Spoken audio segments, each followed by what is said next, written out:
Assalamualaikum warahmatullahi wabarakatuh. Perkenalkan, nama saya Baik Wiradarmadayati Marcelia.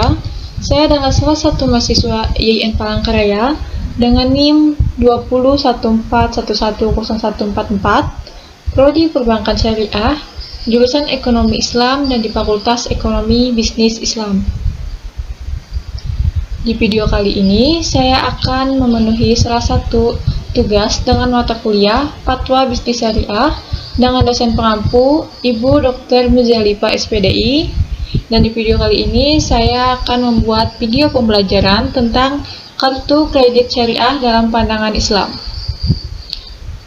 Baik, di video kali ini saya memiliki 3 materi, yaitu materi pertama, konsep kartu kredit syariah. Yang kedua, akad-akad yang ada dalam kartu kredit syariah. Yang ketiga, analisis denda keterlambatan pada kartu kredit syariah. Baik, memasuki materi yang pertama, yaitu konsep kartu kredit syariah. A. Pengertian kartu kredit. Secara terminologis, kartu kredit adalah semacam alat pembayaran bagi pengganti uang tunai yang dapat diperjualbelikan kapanpun untuk apapun yang kita inginkan, dimanapun ada cabang yang dapat menerima kartu kredit dari bank atau organisasi yang memberikannya. Arti lain yang lebih terperinci dari kartu kredit adalah uang tunai plastik yang diberikan oleh organisasi yang mengizinkan pemegang kartu untuk memperoleh kredit untuk pertukaran yang mereka selesaikan, dan cicilan dapat dilakukan dalam porsi dengan membayar ukuran pendapatan tertentu atau biaya keuangan, atau pada saat yang sama di waktu yang telah ditentukan sebelumnya. Diungkapkan dalam satu sumber lagi bahwa arti kartu kredit adalah kartu yang diberikan oleh pihak bank dan semacamnya yang dapat digunakan untuk konvoyeur untuk membeli setiap kebutuhan tenaga kerja dan produk tertentu dengan premis kewajiban. Selanjutnya, B. Macam-macam kartu kredit. Kartu kredit adalah bagian dari beberapa bentuk kartu kerjasama finansial. Kartu kredit ini terbagi menjadi 2, yaitu yang pertama, kartu kredit pinjam yang tidak dapat diperbaharui.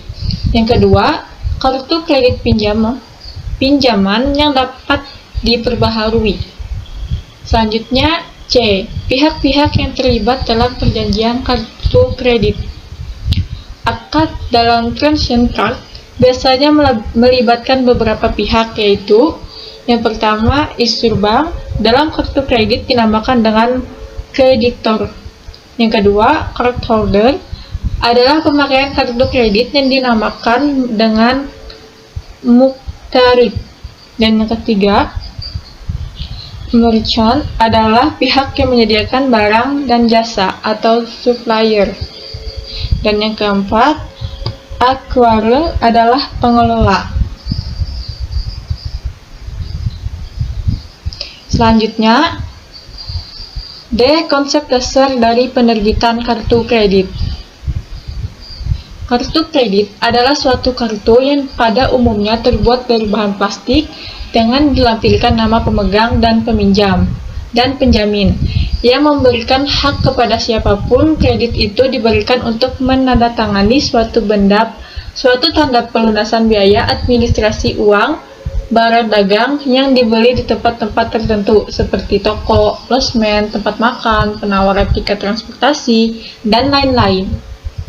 Selanjutnya, E. Ketentuan-ketentuan dalam kartu kredit syariah.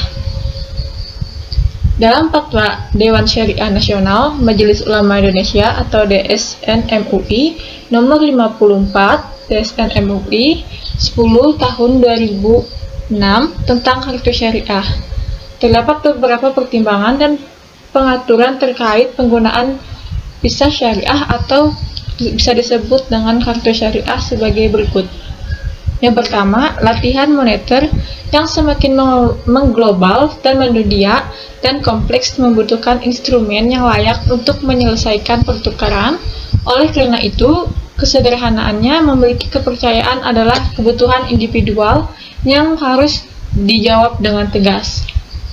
Yang kedua, kartu kredit yang sedang berjalan dan bekerja tidak sesuai dengan peraturan Islam karena menggunakan pedoman bunga. Dan yang ketiga, persyaratan untuk instrumen substitusi dari kartu biasanya yang tidak menarik sebagai item pemilihan yang dilindungi dan menghibur. Dan memasuki materi yang kedua, yaitu akad-akad yang ada dalam kartu kredit syariah.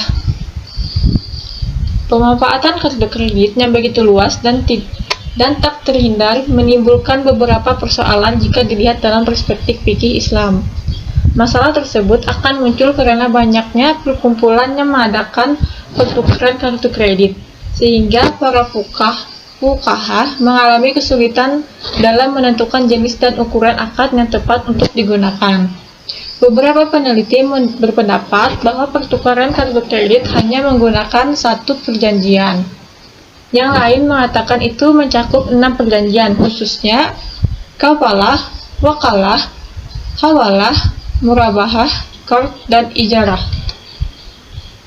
Pihak-pihak Dewan Syariah Nasional Majelis Ulama Indonesia atau disingkat DSN MUI menilai keabsahan Mastercard atau kartu kredit adalah sebagai barang atau moda bagi administrasi kafalah yang digabungkan dengan administrasi talagan ansuran dan ijarah untuk kemudahan pertukaran. Selain itu, DSN MUI menyatakan bahwa penelitian membolehkan kerangka dan praktik kafalah dalam muamalah mengingat dalil-dalil Al-Quran, As-Sunnah, dan Ijma' dengan mempertimbangkan firman Allah sebagai berikut.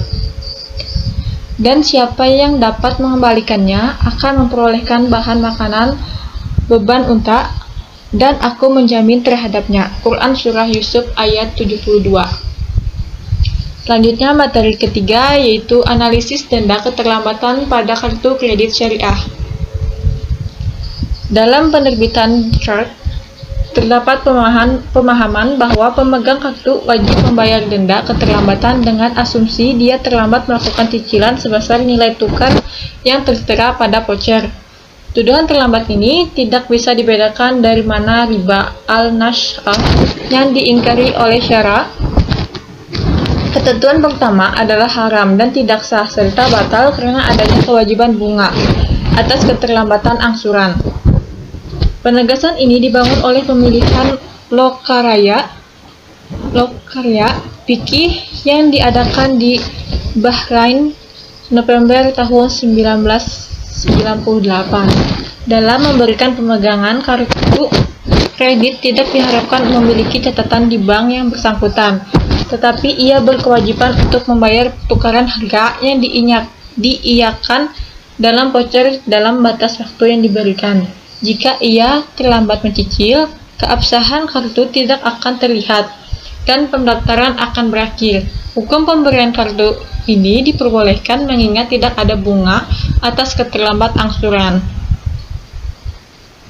Dalam sistem kartu kredit, dengan asumsi pemegang kartu terlambat melakukan cicilan dalam batas waktu yang telah ditentukan, maka ia memiliki dua pilihan, yaitu yang pertama, datang dengan semua dana yang diperlukan, beberapa nilai pertukaran, atau membayar jumlah dasar dikenakan hukuman sebagai bunga keterlambatan. Baik, mungkin itu saja materi yang dapat saya sampaikan. Terima kasih kepada teman-teman yang telah menonton video ini. Assalamualaikum warahmatullahi wabarakatuh.